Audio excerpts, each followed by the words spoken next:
However, free market economists, um, just like uh, Marxists, which are both within the kind of capitalist mean, because Marxism and free market capitalism, are both about the use of capital, both how in their philosophical mind human beings are capital to be used for the purposes of power groups, i.e. Marxists, or those people who are capitalists, who hold control of capital in terms of machines that build other machines, and also the various conceptions of money which service that capital. People will refer to certain conceptions of money, i.e. currency, stocks, or anything, or investments, as capital, but it's really servicing the physical capital. Marxists and fundamentalist free market economists believe that through changing the associations around words, you can change the meaning of words, and thus the meaning of discourse within which conversations are framed. It's a psychological coercive approach to stop people who they want to use in that process to extract wealth from resources. Okay, so that was all covered in Western rationalists' memes versus totalitarian memes, which is another series on my channel, which you should look at. So, for a broader understanding of what I'm talking about there. However, free market economists like Marxists and others within a system based on manipulations of capital, i.e. machines that produce other machines, either through scarcity or the use of those machines, i.e. the dominance of commodities and materials over human motivations, such as human motivations being talent, information, free will, and the citizenship model, i.e. the nation, society, community interest, which has been the bedrock of Western ideas of how to organise a society through a culture being a set of accepted norms or innovations which are used to solve problems for individuals and national societies and communities. However, Marxist and free market economists give no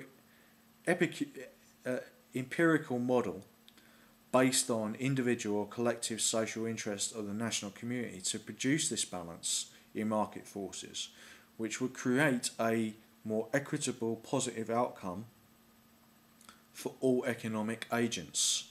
Those are either firms or individuals or governments or any institution that is involved in economic activity. That is what an economic agent is.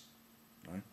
It's not like, I don't want to get people to believe that, economic hitmen are economic agents. That is that they are economic agents in a sense, but I mean it's not like when I use the phrase economic agents, we're not talking about sort of CIA guys going around ruining economies just for the sake of it. I'm talking about anyone in terms of who takes part in economic activity, as I defined it before.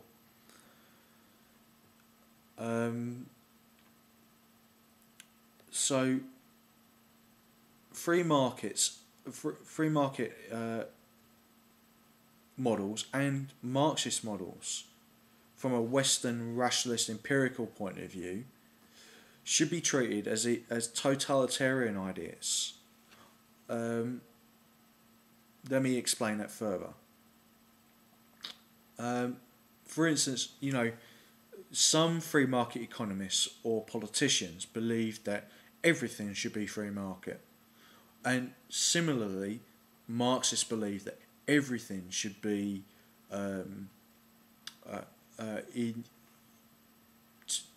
put to the use of developing the highest point of capitalism, um, so that there will be a spontaneous conversion over to a communal society, or that's at least the communal society is the bribe they give people conceptually to get them to support Marxism. But Marxists really are, fundamentalist capitalists. They believe that by manipulating capital, you can change the actual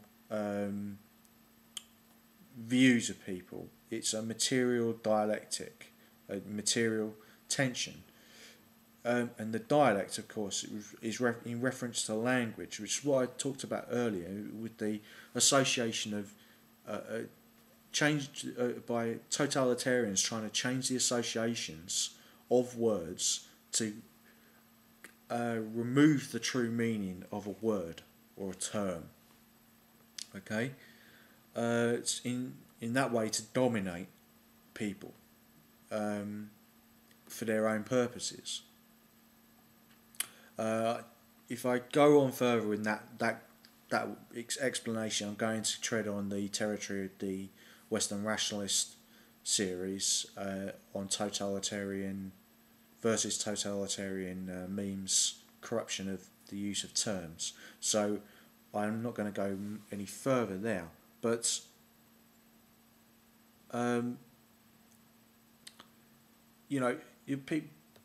people like Ron Paul have said that people should be able to opt out of government services. Yeah. But if he also means that they can opt in, obviously that is not a totalitarian free market economic view, even though he subscribes to Hayek. If it's a process based on choice and consent, that people are not barred from doing economic actions in their own interest and in society's own interest as a national community, then obviously that is not totalitarian. That is a flexible system. Okay, which is developing social connections. If he means that you can opt out of government services and then never opt back in, then that is obviously not a completely consensual system. You've made one choice, but he will be stopping you doing another choice. But I'm not going to project onto Ron Paul those opinions. If he gets into office or not, the only way we'll ever find out is if the way he acts when he's in office.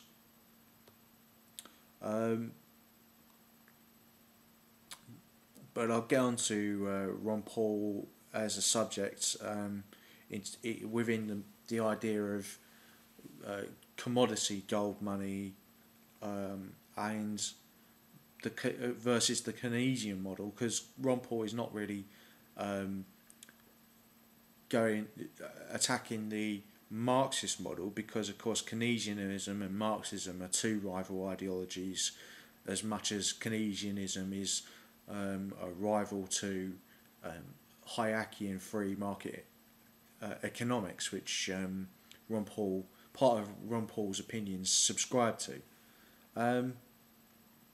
And Marxism has been completely, almost completely shown to be completely unworkable. So obviously he doesn't need to focus on that so much in his speeches to the general electors.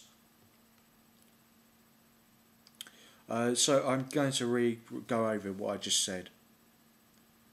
So free markets and Marxist models from a Western rationalist empirical point of view should be treated as totalitarian memes or totalitarian ideas. If proponents are intent on implementing those models,